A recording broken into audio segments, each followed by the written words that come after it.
So I wanted to show off this really cool wallet that I made a long time ago. I don't sell this anymore, but it's a fidget wallet. So there's a magnetic clasp there, and you can make this clicky sort of sound and action when you push the cards out. So I had this idea, got to my garage, started cutting some aluminum. One of the things that I also wanted, along with magnetic closure, was a bottle opener. So I spent a lot of time trying to figure out like where the bottle opener would go and how it would feel. Here's all my prototypes. I spent a lot of time on this 3D printer, probably like hundreds of prototypes. I finally got to a spot where I felt like the bottle opener was just right.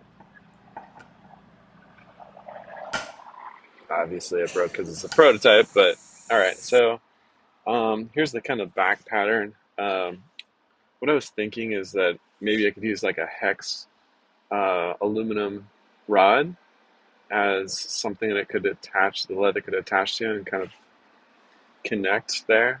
Here's the wallet next to a fatter wallet of my friends.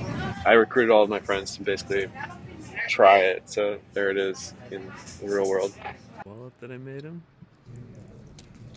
It's called Le Thong. Woo woo. Yeah. So here's a refined version. Kept thinking about how this would be used, what things I can improve on anywhere I went. Really addicted to that kind of like fidget aspect. The only problem was I was using binder clip for the clasp.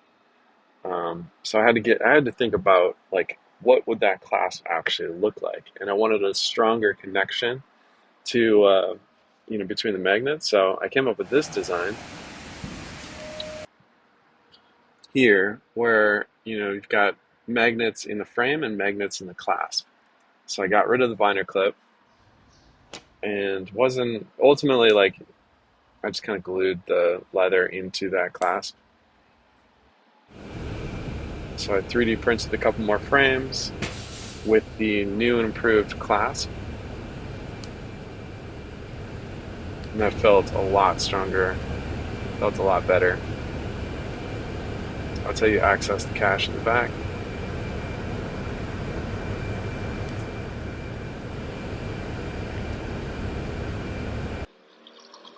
So I basically had a bunch of the clasp manufactured and frames out of aluminum, and then I recruited my kids to help cut out the leather pieces. We had a lot of fun doing that. All right, you're all done. There I am preparing all of this. So we were stamping my logo Get it? into the Let's see top of it. the frames. Basically, we dropped this iron cylinder through a I looked it PVC up. pipe onto an arbor press, and that would just slam the die correctly into the right spot and at the perfect depth. Magic. It took so much longer than I expected. I probably made like 30 of these things. Um, Took a long years to kind of go through each of these iterations, figure out what worked. I definitely demagnetized a couple of my friends' cards along the way. And here's the final result.